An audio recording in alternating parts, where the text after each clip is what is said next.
Good morning. I hope you're all keeping well. Thank you so much for joining me. If you're here already, give us a little wave in the comments so that I know you're here. And we will get started. So I can see a few people are here already, so do drop me a wave if you are here, and it'd be lovely to see you. Thank you so much for joining me. So my name's Meg, I am an online marketing consultant, and today we're going to talk about email marketing metrics.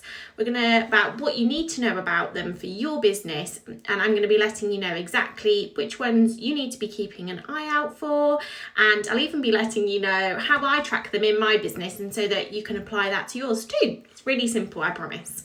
So if you are joining me live, do give me a wave, say hello. If you're catching up on this on replay, let me know in the comments as well, #replay.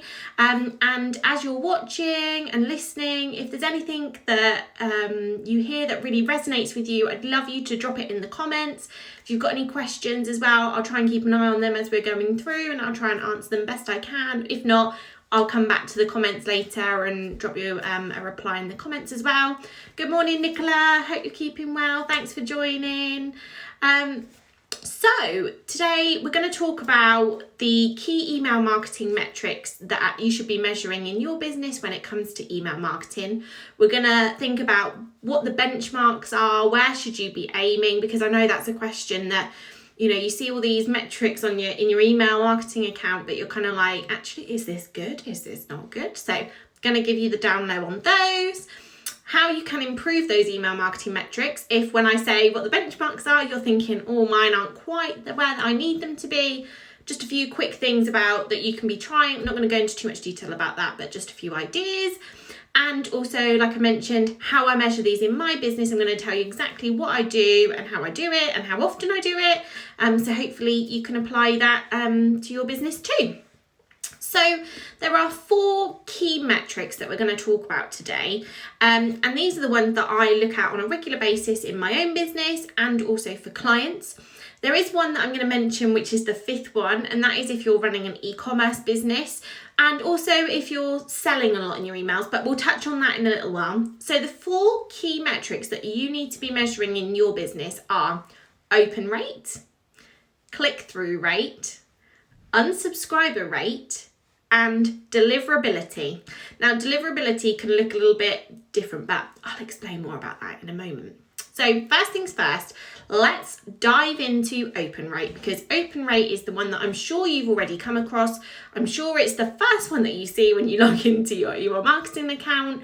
It's a metric that a lot of people are aware of, but quite simply, open rate is the percentage of email recipients who have opened your email.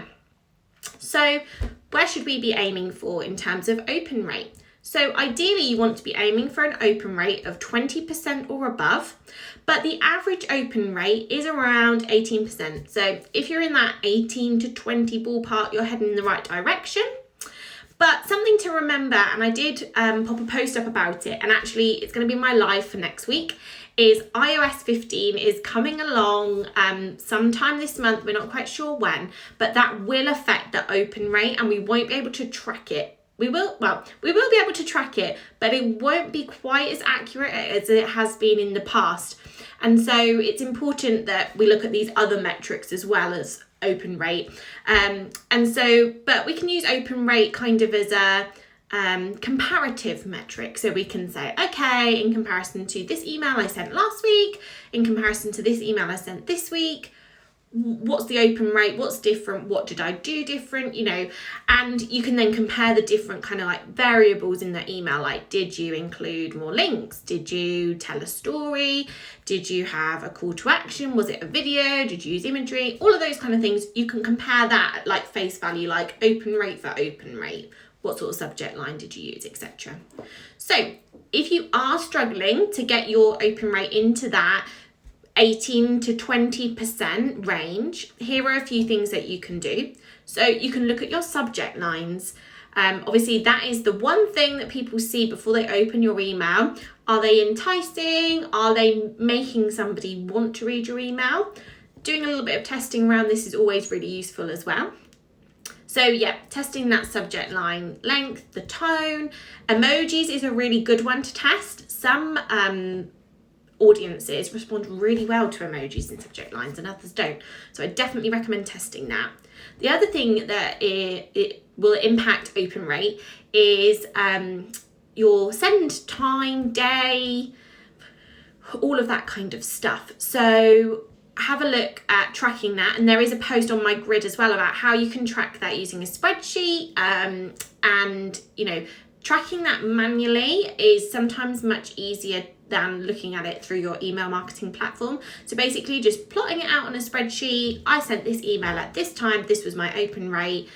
I sent this email at this time and this was the open rate. You can then start to gauge like, okay, my audience seem to be morning people, so now I'm going to hone in on a morning, or my audience are kind of like after kids have gone to bedtime, so you can then hone it in on that as well. But definitely keep an eye on days, times, etc. And also remember that the frequency of how often you're sending your sort of like broadcasty emails is going to play a part in this open rate, whether you're sending it weekly, whether you're sending it daily, whether you're sending it monthly. And the final point is that of improving is thinking about making sure that you're putting relevant content out there as well, and that you might want to personalize your content a little bit more, or also use segmentation to improve it as well. So the second metric that you should be measuring is click-through rate. So click-through rate is the percentage of email recipients who clicked on one or more links contained within a given email. So click-through rate is probably the most important metric that you should be measuring, as it gives you a direct insight into how many people on your list are actually engaging with your content and are interested in learning more about what you have to offer. Now, I think you're going to be a bit shocked about this, but you should be aiming for between 1.5% or above, with the average click-through rate of around 2.6. Now, subconsciously, you're like, whoa, this is a really low number. But, you know, it's almost like that conversion point of like you're getting somebody to that next step. You're like pulling them through your funnel. And so that's why it is lower. So try not to get too hung up if you are at the lower end. But of course, there are certain things that you can do to improve. So I will list those for you now. If you are just joining us, do give us a wave, say hello, introduce yourself. It'd be lovely to hear from you. So to improve those click-through rates, things that you need to be looking for: segmentation, creating stronger segments so that you can send your audience the most relevant content. Something that I really can't stress enough to you that you should be doing in your email marketing. If you are doing blanket marketing, then it really will be affecting the sort of conversion, the open rate, the click-through rate. Really do need to segment. It's okay in some instances to do blanket marketing, but on the whole, you should be segmenting. So improving your calls to action as well through clear copy and better design, not having too many calls to action throughout your email. You know, focus on one key message. I always think to myself when I'm writing my emails or emails for clients, okay, what is the one thing that I want someone to achieve through reading this email? And if you have about 10 different things in your head, then you probably need to think, okay, I need to break this down a bit more, because people just get confused and then they just won't click anywhere. So keeping it really simple, clear, concise, that's the key to a strong call to action.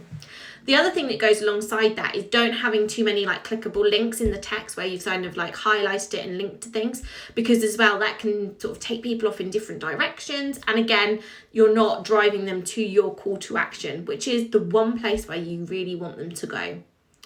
You can offer strong incentives to grab people's attention. So, you know, might be free downloads, might be discounts, all of those kind of things as well. That can really help to improve your click-through rate.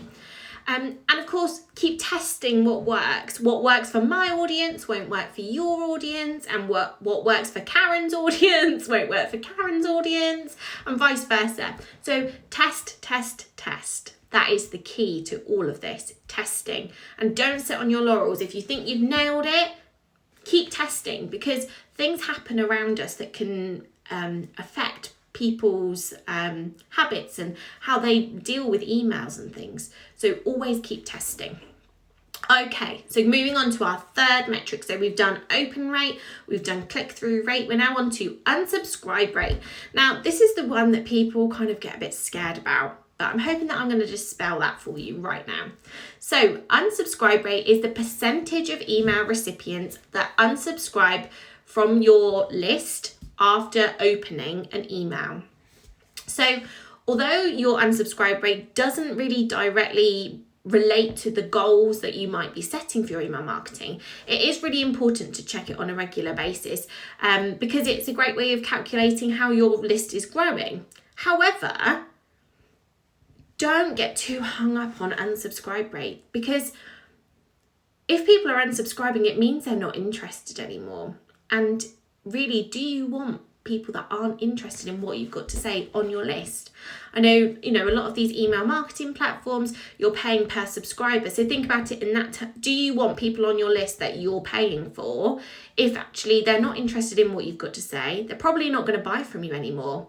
I'd much rather have a list full of people who want to hear what I have to say, are engaging with what I have to say. I'd much rather pay for them than I would do for kind of dead wood, I guess. So where should you be aiming in terms of an unsubscribe rate? You want to be like 0.1% really per email.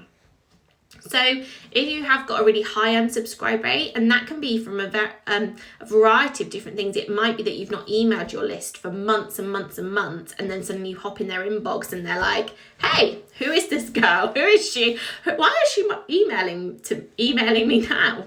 So grow a healthy list from the start, making sure that you're getting the right sorts of people on your list by offering the right sorts of things for your lead magnets and offers, using automations to build long-term brand engagement, segmenting your audience. Now, I've mentioned that loads already, but honestly, if you're not into segmentation, get into it. It's the key to everything.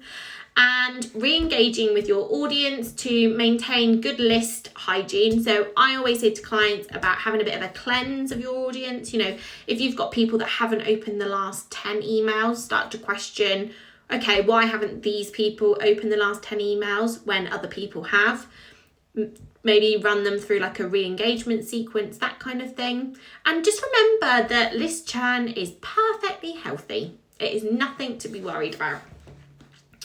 So the final metric that I'm going to mention out of my 4 top metrics is deliverability. Now, this is a bit of a funny one because lots of different email marketing platforms position this in different ways. But I'm just going to kind of give you an overview. Deliverability is something that you're probably going to hear bandied about quite a lot, especially with this iOS 15 stuff coming in. So deliverability is basically how people are not bouncing away from your emails that you're getting. So we're going to look at the bounce rate. So that's kind of the key point within this. So that is the percentage of total emails that could not be successfully delivered to the recipient's inbox. So i.e. they went into spam or they couldn't be delivered. Now, there's 2 types of bounces within this. We have a hard bounce and a soft bounce. So a soft bounce is like a temporary problem with someone's inbox. So they have a full inbox, or there's a problem with their server, and their server may hold these emails for a period of time, but then it may bounce them back to you. And if you resend these over a period of time, it will then affect the soft bounces. Sorry, lost my train of thread. I've lost all my words.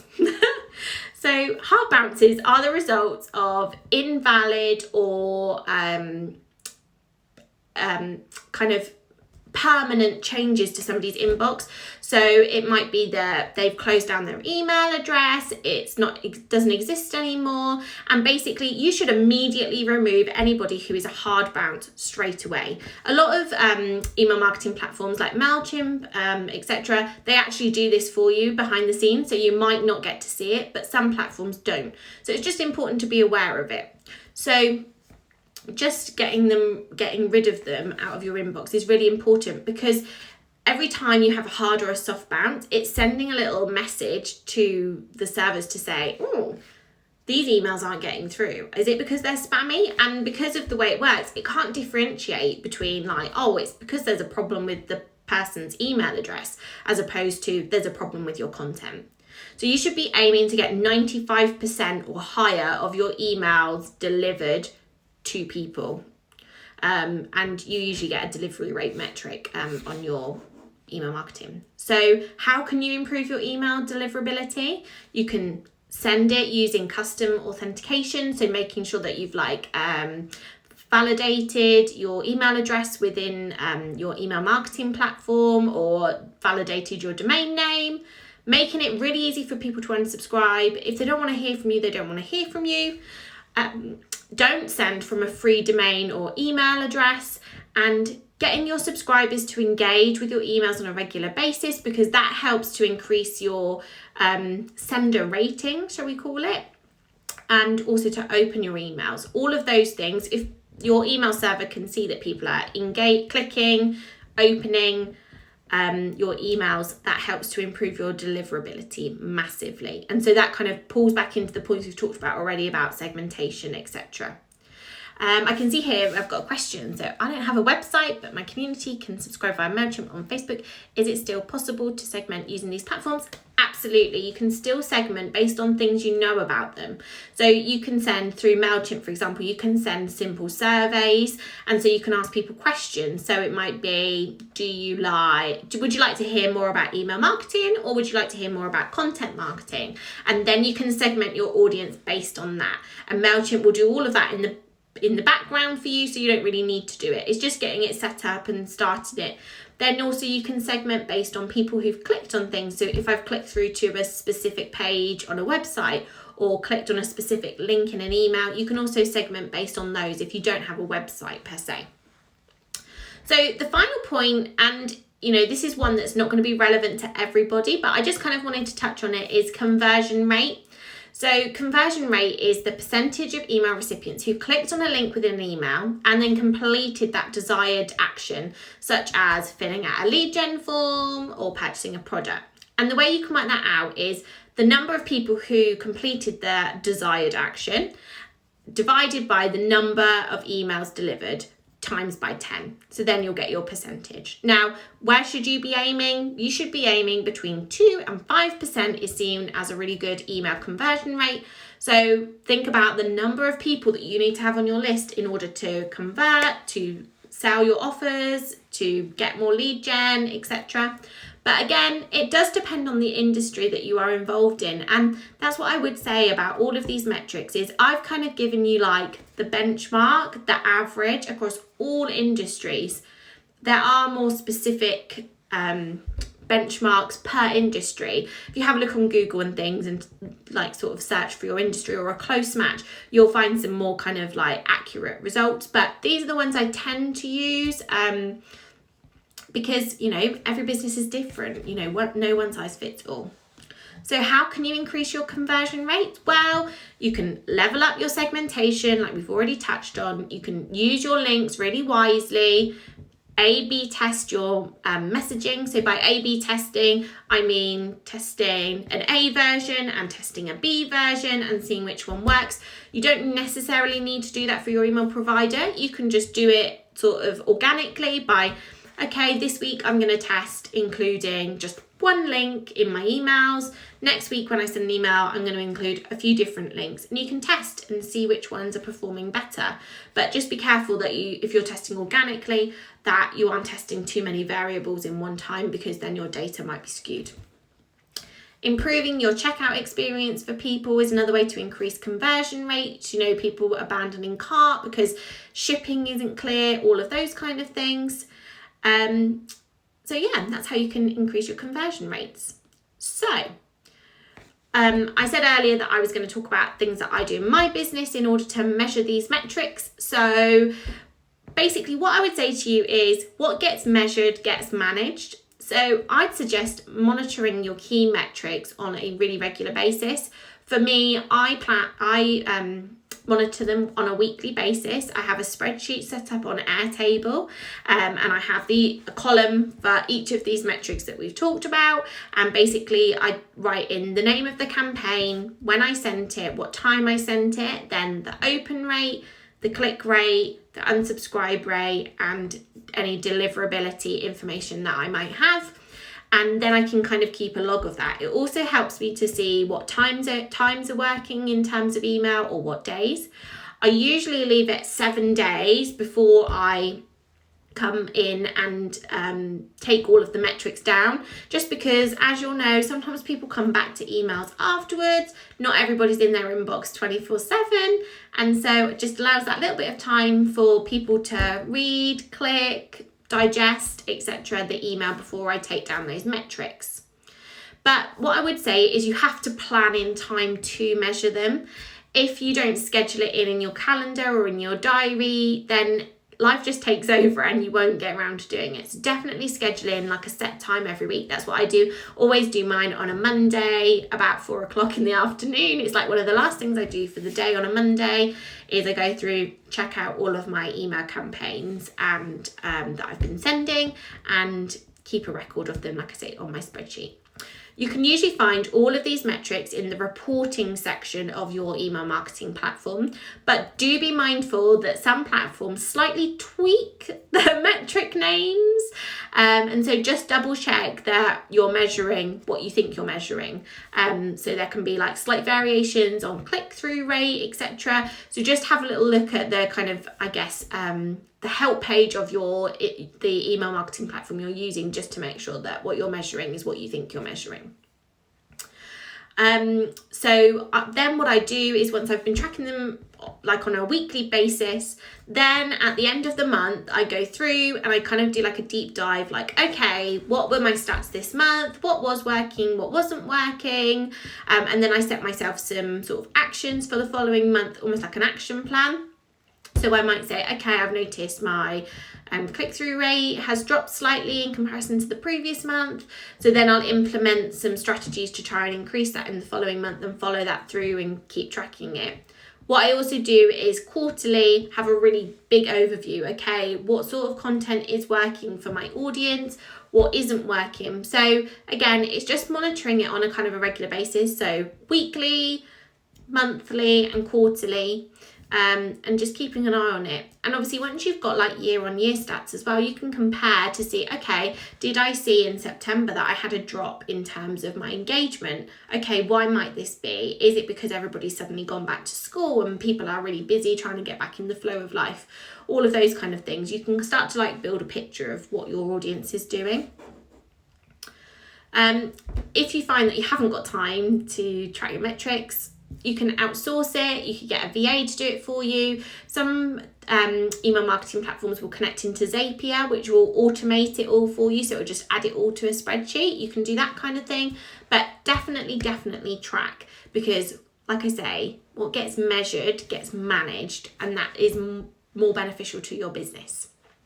So I hope that you found that really useful today, and I hope that some of that has been meaningful and has resonated with you, and that you feel that you can take some of that away and apply it to your business. So, we've talked today about the key email marketing metrics that you should be measuring in your business when it comes to marketing. So open rate, click rate, unsubscribe rate, and deliverability, and also conversion if that's relevant to you. What your benchmarks should be, where should you be aiming, how you can improve them if it's not quite reaching the benchmarks that you've kind of set in your business. And I've just mentioned as well how I measure all of that in my own business. Obviously throughout this live, I have mentioned a few times about segmentation, and I do have a free guide available to help you segment your audience. It's applicable to all email marketing platforms. It's not a one-size-fits-all approach. And there's lots of different ideas that you can use for both service-based and e-commerce-based businesses. So I will drop the link into the description of this email and of this live. I've got email on the brain. And I'd love for you to download it and find out a little bit more, because honestly, it's one of the key ways that you can improve your metrics. Thank you so much for joining me, and I will speak to you all soon. See you later. Bye.